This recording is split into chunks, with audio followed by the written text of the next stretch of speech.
their veins. Mackie and Judd on Score North and ScoreNorth.com. Feeds Spurgeon, winds, fires, scores! Foligno wheels and fires, they score! Dewar fires, scores! First in the NHL for Connor Dewar. And here's another on the same ship as Nico Sturm tips it in. Back to Zuccarello, a shot, he scores! Back to Boldy, he scores! Back to Van, he scores! Fiala scores!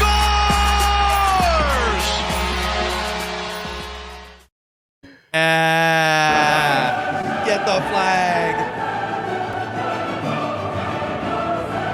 8 goals. 8.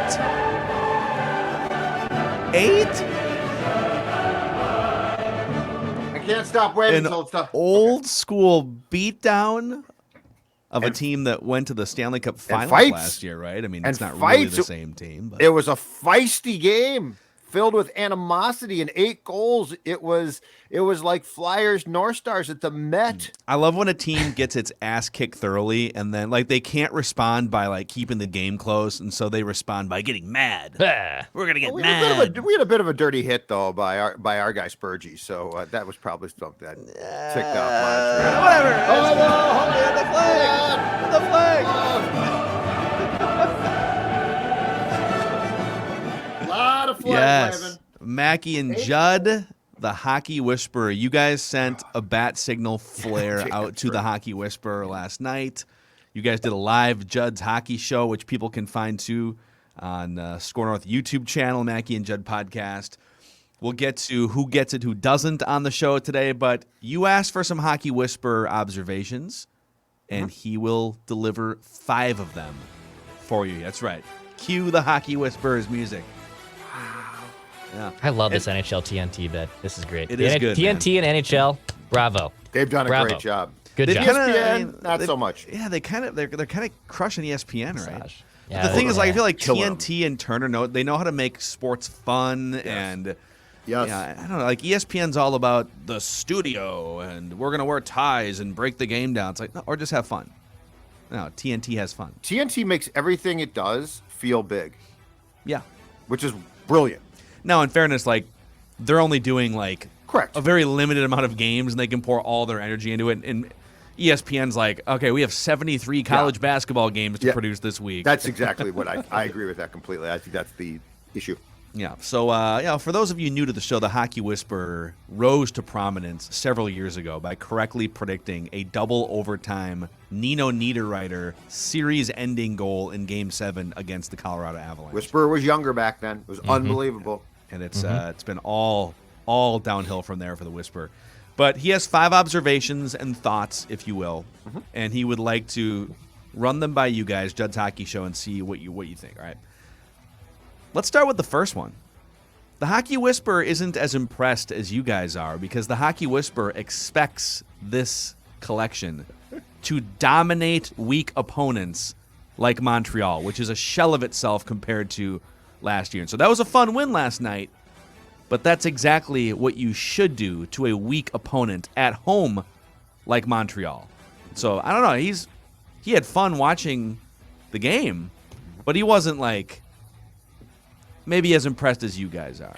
That's a weak opponent that was asking to get his ass kicked, and what happened last night is what should have happened. But Whisperer, I beg of you to recall wild teams of past vintage, which would take a game like that, and either they would give up that first goal and then start to crumble, and they might win, but it would be 4-3, and we just escaped, but we're a good team, or they would just flat out lose. So I agree completely. They are taking care of the business that they should. But I think SportsZone would agree also with what we've seen from this team previously. I appreciate the 8-goal drubbing. That's the difference in my opinion.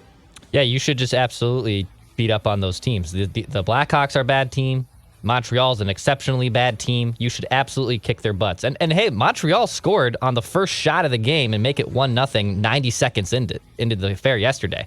So it could have been a classic old school Wild snowball effect. Oh, here we go. We're playing a goalie who has like 4 starts to his name. The Montreal has 8 wins on the season, and we're going to fall into a trap game at home. No. The burners were still on. They get 8 goals. The fourth line explodes for a couple goals. It was a very impressive win. Kick those teams' ass, basically, is the best way to put that. You should do that. In terms of goal differential this season, through roughly 40 games, there is a near 100 goal difference between Montreal and the Wild. The Wild are a plus 34 on the season, and Montreal is now a minus 64. So, all right, let's get to the more fun observations here. Observation number 2. To win Stanley Cups, not only do you need superstars playing at their top level, we'll get to Kirill Kaprizov, you need goaltending.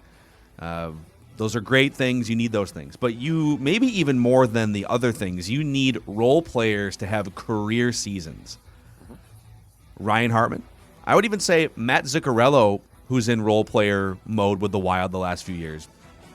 He's on pace for the second most goals and points of his career, maybe even flirting with career highs in those categories. But the number one player on this list in terms of role players having career seasons has to be Marcus Foligno, who has already surpassed his career high in goals by like 4 goals. And I think Declan's going to tell the Hockey Whisperer that regression to the mean is in order, but he leads the NHL with a 30% shooting percentage so far this season. So whether it's luck or whether he's elevated his game for a minute here, Marcus Foligno as a role player having a career season is a great sign. Stars aligning for the Wild to go deep in the playoffs.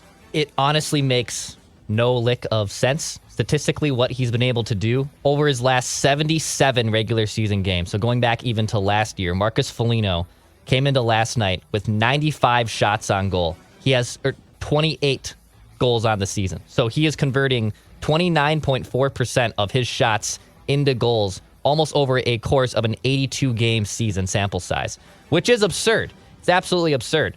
But he's also a guy who positions himself in situations to get dirty, greasy goals. I don't expect him to keep up that number for a long period of time, but I'll eat my words, man. He just finds ways to put the puck in the back of the net, and you got to applaud it. Good for Marcus Foligno. So I'm going to take this to an unquantifiable place of the ether of sports, and it's this. There's a sign in among the sayings posted in the Twins clubhouse at Target Field is an old, I believe, Tom Kelly one that says, "Everybody grab an oar today," or something like that. In seasons that end up being special, you need people who ordinarily don't do things to get a sense of, I can do that. Yes. And this feels like it, and it can't just be like one guy, like, oh, this guy, a career year, and everybody else is okay. It's almost a feeling that permeates a locker room and team. I saw it in, I think it was especially true in the 87 Twins, because that was not a great team. But there were guys that just started to sort of catch on, and they knew what their role was, and then they thrived more than their role called for. This feels like that because it's so widespread. And I know it's a tired subject to a certain degree, Whisperer, but this is why Ryan Suter was bought out too. The feeling of this team now, and I mean, Dex saw this, they were talking about this again last night, how different this feels and how this team goes into every game basically with the mantra of, we're going to win tonight, which Sturm said in his post game, we sure as hell didn't do previously. So I don't think it's just this also weird thing of, man, they're all popping up. I think people are popping up and having career years for a reason. And I think that there's a feeling of togetherness. And in sports, this is exactly to a man what the 2021 Vikings didn't have. Yeah, it felt like a collection of individuals. Correct. Mm-hmm. No chemistry. And they had talent. The coach and the quarterback hated each other. Yes. Yeah. This is a from the top on down. This is everybody is on the same page. And that's why I think people who are ordinarily probably good but not great are thriving. Yeah, no, that's fair. So even if statistically it's not possible to sustain a 30% shooting percentage, which again leads the NHL, I think just the idea of him elevating because of all the things that Judd said makes sense. The Hockey Whisperer's takes aren't free around here, and so he wants to tell you about the 2022 Choice Bank Minnesota Golf Show, okay, which returns to the Minneapolis Convention Center on Friday, February 18th through Sunday, February 20th. Tickets are on sale for just $12 in compliments of TwinCitiesGolf.com. Each ticket includes 10 free greens fee passes. Hockey players are generally pretty good golfers, okay? Mm-hmm. Yeah. I don't know. It's like something about the swing motion, I don't know, free Right. time in the offseason. I don't know. You also get 3 bonus passes if you purchase online. Find all the details at MinnesotaGolfShow.com, presented by Choice Bank. Observation number 3. As productive as he was last season, and even though he got off to a slow start this season, Kirill Kaprizov is a more productive and better player now than he was a year ago, which shouldn't be shocking. Like, he's emerging into his physical and hockey prime.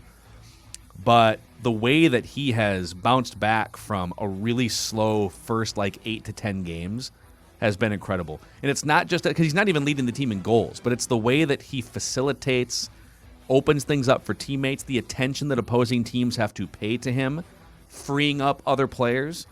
And so Kirill Kaprizov is a better and more productive player now than he was a year ago. Your thoughts? I think that's 1,000% right, and he's more confident. He was confident last year. I feel like it's gone up a tick or 3. I mean, he made, and granted, Montreal's not good, but he made 2 plays last night, at least 2 plays, that were unbleeping believable. The man circled the net 3 times before I believe he set up Dumba for a shot. That was a great opportunity from the slot, but he literally went around the net, and I think he did that last year against the team as well. But it's incredible to watch. And then he almost scored a between the legs goal on a puck out front that he basically had the goaltender down and out, and he put it over the net. But if he scores that goal, Whisperer, it is on every highlight reel for the next year. It was phenomenal. So, yeah, I think that is a fair assessment. And I also think that his confidence goes beyond his play. I think his confidence also is even more obvious within the entire team. So, he's trending more towards not being captain, but he's definitely trending more towards other player. His confidence is rubbing off, and he's got an air about him that is, I think, so positive too. Just to touch on how excited Judd was when Kaprizov almost scored that goal yesterday between his legs. I've sat next to Judd at hockey games and football games the last few years. Judd was the most excited I've ever seen him in a press box setting in my life. He threw his hands up. I couldn't and went believe what like I saw. Oh my gosh. I couldn't believe how excited Judd was. It would have been the goal of the year. It easily would have been the goal of the year and been on every top 10 what we're looking at today if he had pulled it off. But Kirill, to Judd's point about his confidence, I think rubbing off on people, there is a different vibe with this Wild group too that I think is contagious. You see it with Kirill, Fiala, Dumba. There is a different vibe about them that it's not just, oh, we're happy to be here and let's work hard and have fun and we're a team and we're about us, it's hockey, blah, blah, other cliches. No, there is a definite confidence and swagger, I think, about the Wild, and that starts with Kirill. It starts with Dumba calling him Dollar Dollar Bill Kirill and them embracing it, the fans loving him every time he's on the ice, and just the things he's doing. When you watch him, you know he's a special player, but his statistics back it up too. He shoots the puck a ton. He's averaging 3.5 shots per game, and his shooting percentage, we talk about Marcus Foligno not being sustainable. Kaprizov shooting percentage is 12.5%. So meaning he's putting a lot of shots on, but he's converting them at a rate that is sustainable. It isn't just him being on a hot streak. And when he got off to a slow start, we said, well, there's something has to be woken up here, because he's a superstar player, and you can't afford for someone like Kaprizov to go through an extended season of a slump like that. With Fiala, you can to a degree. But with Kaprizov, you need your superstar to be performing, and he's been doing that. He's been even better than last season. By the way, he's basically putting up the same offensive numbers as Connor McDavid this season. Where would you guys, in the sort of pecking order of NHL player superiority right now, where do you think he sits? Is he a top 10 player? Is he Is he top 5? I think he's out. I think he's just outside the top 10, realistically, probably. Yeah. But there's plenty of room to move in. I mean, McDavid, for as bad as his team has played of late, McDavid is probably right now, as far as hockey players in the world go, the gold standard. So and I'm talking the world. He is unbelievable. So he's one for sure. I think Kaprizov is probably just outside the top 10, but he's knocking on that door. And unlike certain quarterbacks in this town, I think he's going to knock the door down and get into that top 10 fairly soon. Well, you always have to make. Why do I have to Kirk do Cousins. that? Why? Where did that come from? Maybe you can go a day without tweeting about Kirk Cousins, please. Where did that come from? Show some maturity. I'd like to apologize to all. You're upsetting your peers who cover you and watch you and tweet at you. You're upsetting your peers. Your peers are calling you out. To all the Crusade, those people aren't my peers. Oh, interesting. Got it. I think it's fun what they do, and sure. it's very nice. They're not my peers. Yeah. No, Yeah, no, I get it. no. But you know Let's what? get- Keep doing what you do. Let's get to observation number 4 here. All right. And the observation is more of a. It's less of an observation and it's more inspiration. Whisper brings it all. It's time. It's time. Since the North Stars left for Dallas in 1993, right? 1992. It's like 30 years ago, basically. 93. 25 different teams have played in the Stanley Cup final. 25. So, like, Whisper's almost research the department entire was at work on the West Coast. 25. 25 different. Yeah. Well, the Whisper, actually, his research department is through Fiverr.com, and they're all overseas. They work while he sleeps, is how. You outsource Whisper. I hope you pay them. He does. He pays them in Surleys. So 25 different teams have made it to the Stanley Cup Finals. 15 have won the Cup since the North Stars moved to Dallas. Okay, and so it's time. It's time to make a run to at least the conference finals. Knock on the door. Let's get to the Cup Finals here. Okay, I know that Colorado is going to be tough to go through in a 7-game series, and there's some other teams in the Western Conference too. But like, it's just like the fact that the fact that you have San Jose popping up randomly and going to a Cup final, and Vegas 5 minutes into their existence going to a Cup final, right? You know, it's just like if Carolina can randomly do it, and Edmonton can get there as an 8 seed or a 7 seed 15 years ago, Montreal like got there last year. Same thing. Right. Well, Montreal won one too in the mid 90s. Right. So, like, one time state of hockey. Yep. You got this loaded roster. You got Kirill Kaprizov. You got depth. Yep. Let's make it happen here. And also, I think that the good thing is that this team is built right now with the salary cap held that they're going to be in the next 3 seasons after this one. This team is built for this right now as well. Like, I think that they are going to embrace this. There seems to be, and I know this is going to sound condescending and weird, but it's true. There seems to be a level of common sense with how things are run with the Wild right now that is staggering. I feel like we don't see this enough. I feel like opportunities, and I might be wrong, but I feel like opportunities here are going to be embraced. Which, I mean, you know, let's go back to 2019 Twins, right? Embrace the opportunity. You got to do something. Sam Dyson's going to help us out. And we're like, that doesn't make sense. I feel like this is going to be a team that's going to do things and has done things that make sense, that acknowledge not a window, but the predicament that they're currently in. So they have the trade deadline it's pushed back into March, right? 21st. So they Correct. Okay. So they have Monday the 21st. 2 months to sort of survey Yep. the landscape. When do you think? I mean, are they going to wait until close to the deadline, or do you think they make a move of some kind early?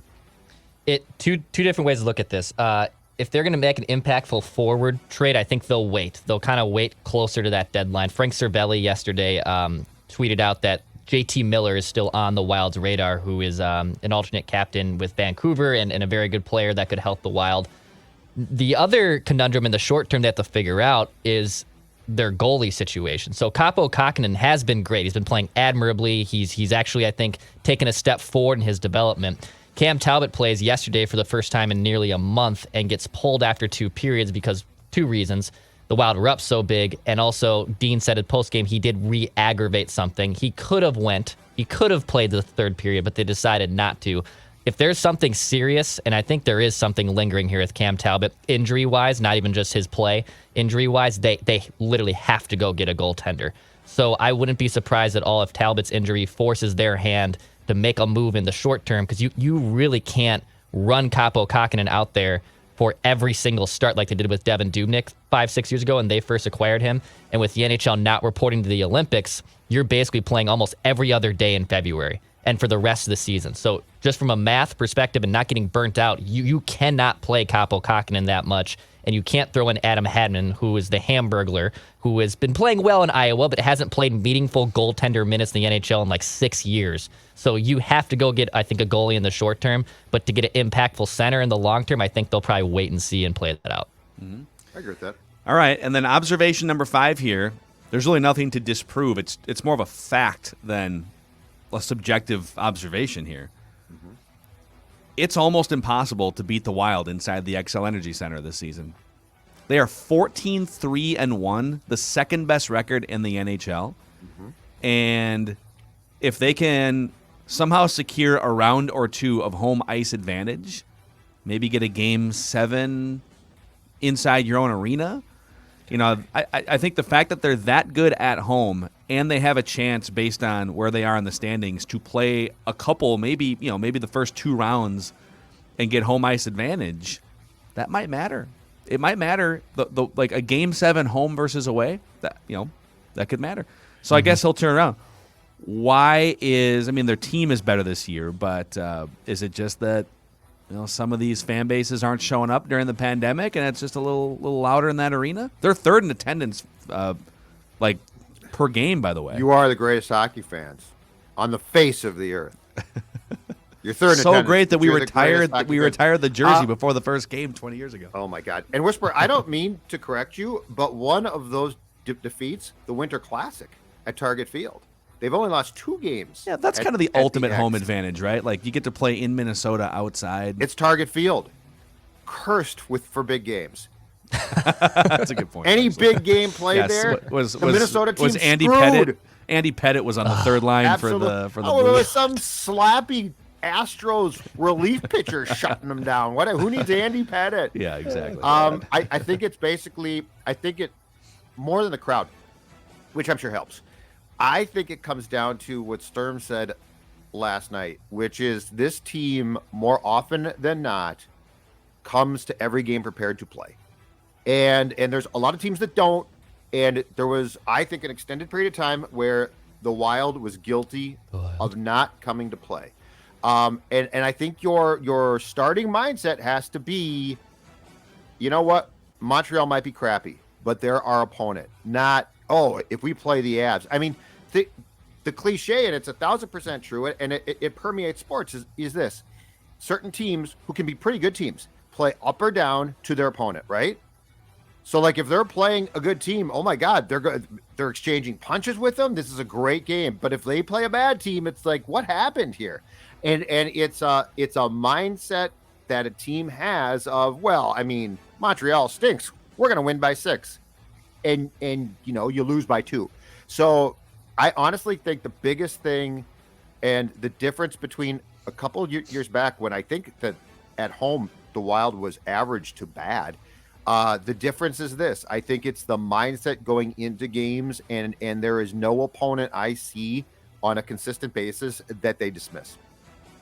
Can't see the losses on the schedule, can you? Can't see those losses for the Minnesota Wild right now. The funny part is there's always this home ice advantage, and fans have always kind of crutched to that. And yeah, we're the state of hockey, and that means a lot. But with the way the playoffs are now set up, where you have to basically run through your division to get through the Western Conference Finals, because that's how the NHL playoffs are set up, you basically need to get a home ice advantage in that first round. Because I think if they get Nashville or St. Louis in the first round, I trust the Wild win that series. Now, can you win a best of 7 with Colorado having the home ice barn in the semifinals? That'll be a tough test. Let's not get too far ahead of ourselves. But if they got the Blues or the Predators in that first round series in the Central Division, I feel pretty confident the Wild can take that series. So if Colorado doesn't do something in goal, and if Darcy Kuemper goes into a playoff series against this team as their primary goaltender, I like the Wild's chances. I think Kemper's going to gag big time, and especially against this team. I think he'll get psyched out, and he is not for the Avs to put their stock in Kemper. I think is ridiculous. That's a great team, and to have, I mean, he's not bad, but he thrived with the Coyotes. How many There's like no reliable pressure in Arizona? How many truly reliable goalies are there in the NHL right now? Reliable. There's probably quite a few reliable ones. Truly Like Reliable. I should say Very like guys few. that you would, like if I could use a cross-sport comparison. Sure. There's probably like 8 to 10 quarterbacks that I would trust leading my good roster in a playoff game. And then there's like 6 other ones like Kirk Cousins. It's like, okay, if Right. things go right, But Darcy is Kirk, mentally very weak, and that's the problem. So like I think Kemper's ability can win games. I think he'll collapse. I think he'll turn into a puddle and melt right on that ice, and that's a problem. Wow. But Phil, to go back to your point about a trade potentially for a center at the deadline, here's where that becomes important. And Dex and I did a deep dive on this last night on Judd's Hockey Show. That becomes important because if you get a center and plug him in, because I don't think that player would go between Kaprizov and Zuccarello. I think you would plug that guy in actually where Gaudreau is, between Fiala and Boldy. You now have 2 dangerous lines that can score consistently, and it's basically 2 top lines. And what we saw the Golden Knights did was what? The Golden Knights basically said Kirill Kaprizov and his line will not beat us. We are going to shut them down. And that's a plausible thing to say in a long series against one line. If you have 2 really good functioning lines, that becomes a far more difficult challenge, because ordinarily teams have one line, like the Ek line is here, which is shut down line. So if the Wild goes out and gets a center and puts that player between Fiala and Boldy, and you now go 6 deep with scorers, let's just say this: pack a lunch. Get the flag. Get the flag. Pack a lunch. Get the flag. I just People realized say I'm negative. that Declan spelled my name wrong on the screen. Hockey Whisper. You're missing an E and an R on my name there. Hockey Whisper. Yeah, just Put some you're the respect whisper on the Hockey name. Whisperer's It's a name. whisper. It's a whisper. It's a whisper. I'm Hockey not in Whisper. love with hockey, so don't forget it. It's just a silly phase the whisper's going through. I've got Kirill's picture on my wall. Oh man, that's creepy. I love do- that song. I That's do, a great though. 10cc. Dude, 10cc. that's great. That's kind of borderline yacht rock, and the Hockey Whisperer definitely dabbles in the yacht rock lifestyle. Oh, I think Loafers, it's no socks. That's right. I think you're right. Yeah, I think there's a lot of it's from that era. yacht rock and hockey crossover vibes. I think loafers, no socks. Boat life in the off season. Boat shoes, yeah. Boat shoes. Partying. But partying responsibly, of course. Of course. Yeah, whatever. So there it is. There's the Hockey Whisper. 5 observations, facts, Great stuff. a Love it. research department. I don't know what more you guys want. Put some respect on that name.